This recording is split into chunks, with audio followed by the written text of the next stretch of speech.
Welcome to Kwento Kids! Sumabay sa aming pagsalaysay ng mga kwentong puno ng saysay. Kwento Kids is presenting with permission from Adarna House and the creators of this book. Author Rafaelita Valera and illustrator Gani Madueño.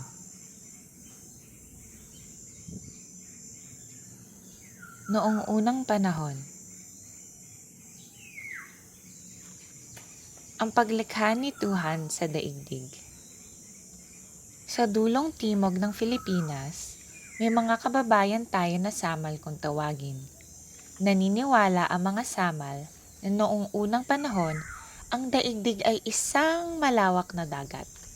Walang anumang bagay na makikita rito, kundi isang malaking bola.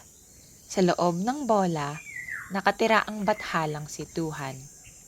Sa loob din ng bola, nakatago ang lahat ng bagay na makikita ngayon sa langit at lupa.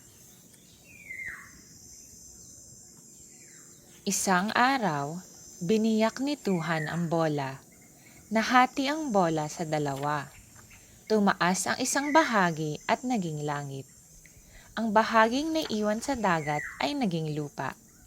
Sumama si Tuhan sa bahaging naging langit. Nang tanawin ni Tuhan ang lupa, naisip niya na dapat magkaroon ng magbabantay roon. Ikinalat niya ang kanyang liwanag at lumikha ng tao, si Nur Muhammad.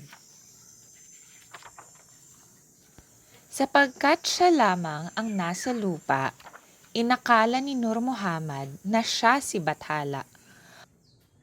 Ako si Bathala, sabi niya.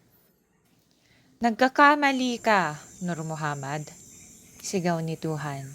Nagulat si Nur at hinanap ang pinagmula ng tinig. Ako ang lumikha sa'yo, sabi ni Tuhan.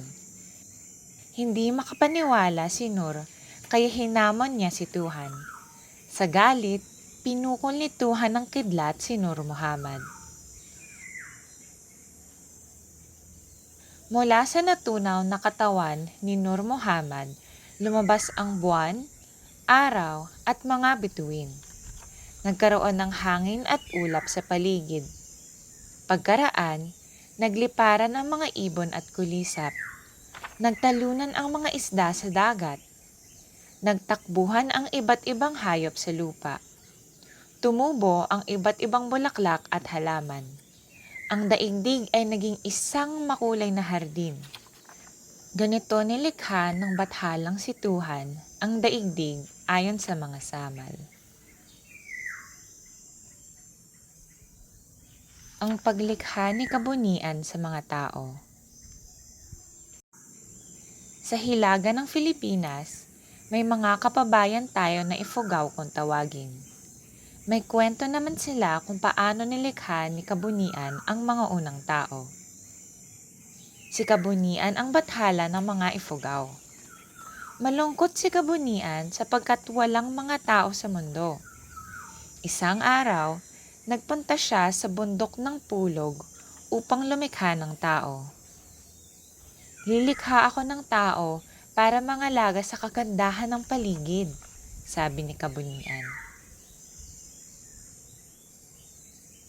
Gagawa ako ng 3 klase ng tao na iba't iba ang kulay ng balat, sabi ni kabunian. Naupo siya sa isang malaking bato at tumakot ng malambot na putik. Hinubog niya ang putik upang gawing tao. Inabot siya ng gabi sa paggawa ng unang nilalang. Dahil gabi na, ang dilim ay dumikit sa balat ng taong ginawa ni kabunian. At umitim ito. Gabi na pala, sabi ni kabunian. Bukas na lang ako gagawa ng 2 pa. Kinabukasan, madilim pa ay gising na si kabunian upang gumawa ng panibagong tao. Natapos ni kabunian ang ginagawang tao habang sumisikat ang araw sa silangan. Ang maputlang silahis ng araw ay tumama sa ginawa niyang tao at pumuti ito. 2 na ang nagawa ko, sabi ni kabunian. Kumuha ulit ng putik si Kabunian at gumawa ng panibagong tao.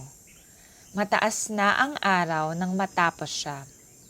Ibinilad niya ang ginawang tao at hinayaang matuyo. Nakatulog sa pagod si Kabunian. Naiwang nakabilad sa araw ang ikatlong taong ginawa niya. Nang magising si Kabunian, ang pinatuyong putik ay naging isang taong kayumanggi. Sa wakas, nakalikha ako ng 3 tao na iba't iba ang kulay ng balat, sabi ni Kabunian. Ang taong nilikha ni Kabunian ang naging ninuno ng iba't ibang tao sa daigdig. Ang una, ang pinagmulan ng mga itim. Ang ikalawa naman, ang pinagmulan ng mga puti.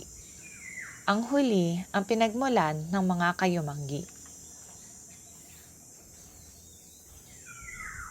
Si Malakas at si Maganda. May isa namang kwento tungkol sa unang lalaki at unang babae ang mga Bisaya at Tagalog. Ayon sa alamat, isang magandang paraiso ang ating daigdig noong araw. Maraming hayop at halaman sa paligid, ngunit wala kahit isang tao.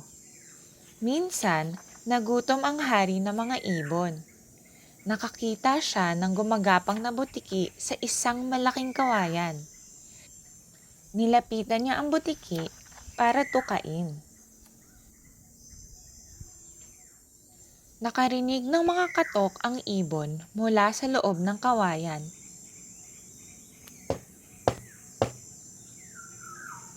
Ngunit hindi pinansin ng ibon ang mga katok at hinabol niya ang butiki. Nakailag ang butiki sa tuka ng ibon. Sa halip, ang kawayan ang tinamaan. Nang tukain uli ng ibon, nakailag na naman ang butiki. Pero biglang nahati ang kawayan.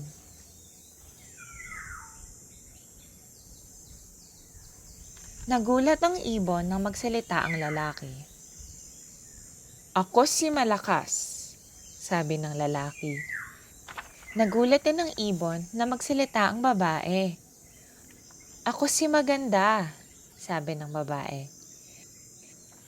Nagpasalamat ang dalawa sa hari ng mga ibon dahil sa pagkakahati ng kawayan. Inanyayahan ng dalawa ang ibon na tumira sa kinalalagyan nila. Ngunit tumanggi ang ibon. Sa halip, sina Malakas at Maganda ang inanyayahan ng ibon na mamasyal sa iba pang bahagi ng paraiso. Sumakay ang dalawa sa likod ng ibon at nilakbay nila ang buong paraiso. Habang nasa itaas, napansin ng dalawa ang tila perlas na mga pulo. "Doon namin gustong manirahan," sabi ni na Malakas at Maganda. Ang itinuro nila ay ang pulo ng Pilipinas. Mula noon, sina Malakas at Maganda ay nanirahan sa kapuloang ito.